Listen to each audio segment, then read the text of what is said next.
Jean-Marie Peretti, bonjour. Bonjour. Vous êtes enseignant-chercheur à l'ESSEC et au titre d'enseignant, au titre de chercheur également, vous êtes le plus à même certainement de nous donner un peu votre vision, la vision de la profession, de ces grandes mutations, de ces grandes évolutions qui vont la concerner pour les années à venir. Quel est votre sentiment par rapport à ces évolutions? Alors, la fonction ressources humaines évolue très rapidement, très vite. Elle doit absorber un certain nombre de révolutions. Aujourd'hui, elle absorbe la révolution numérique, le changement digital, donc ce changement considérable de l'organisation, ce développement du pair à pair, autrement dit des réseaux sociaux numériques internes, ce développement également de tout ce qui est coopération entre les salariés, comme elle a eu à affronter les changements qu'ont introduit la notion de responsabilité sociétale, ce besoin de s'intéresser à non seulement la dimension sociale, mais également la dimension sociétale et la dimension environnementale.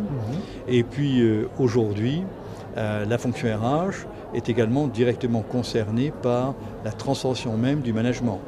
Le fait que le manager de proximité est quelqu'un qui est soumis à des injonctions paradoxales.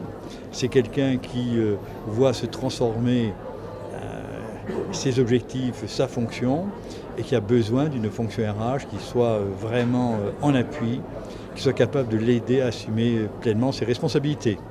Alors, considérez-vous, on parle de l'évolution finalement du manager de proximité et de la difficulté à s'adapter aujourd'hui, qu'on a beaucoup de fonctions face à l'évolution majeure que l'on subit, heureusement, j'allais dire, en matière digitale, technologique et autres. Est-ce que vous pensez que cette révolution impacte également la façon de travailler du DRH lui-même?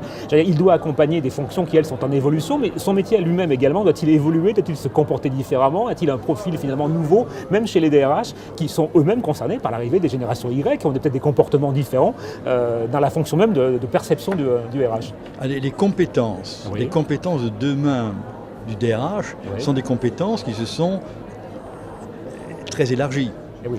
Il ne suffit pas d'être excellent juriste, bon en matière de paye, bon dans certains domaines, mais il faut également maintenant avoir des compétences dans tous ces nouveaux domaines où la fonction RH intervient.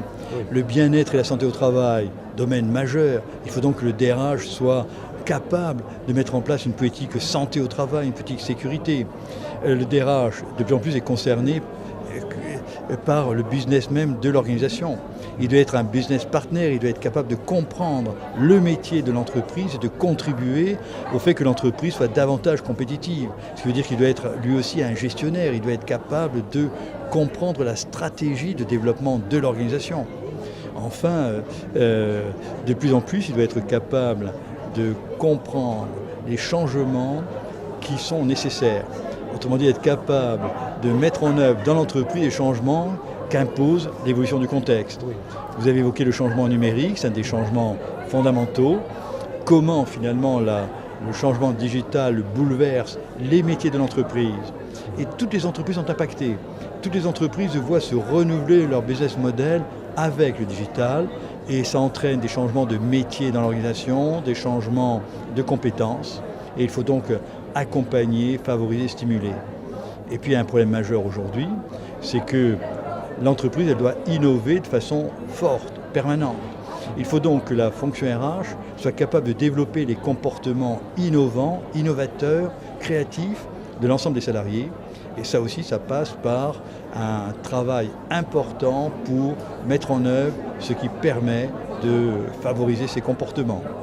Alors, dernière question, on parle de plus en plus d'entreprises libérées où le poids hiérarchique finalement, où l'organisation hiérarchique perdrait un peu de sa valeur. Est-ce à dire que la fonction RH, elle inversement, va gagner obligatoirement de l'emprise sur la société dans la mesure où elle doit compenser peut-être une absence de dirigisme ou d'organisation telle qu'on le concevait jusqu'à maintenant? Je ne crois pas que la fonction RH aura plus de pouvoir formel, elle aura un pouvoir d'influence croissant parce qu'elle a son mot à dire dans tous les grands changements, parce qu'il est essentiel qu'elle soit très investie dans tous ces changements et que les attentes à l'égard de la fonction RH de la part de la direction générale comme des salariés sont très fortes. Oui, elle aura une influence croissante. Oui, elle aura un poids croissant. Mais elle aura surtout à conserver son rôle de fonction support et d'appui. Elle est là pour aider toute la ligne hiérarchique, pour aider les managers de proximité, comme les managers à plus haut niveau, comme le COMEX, comme le patron, le grand patron, à être réellement performant.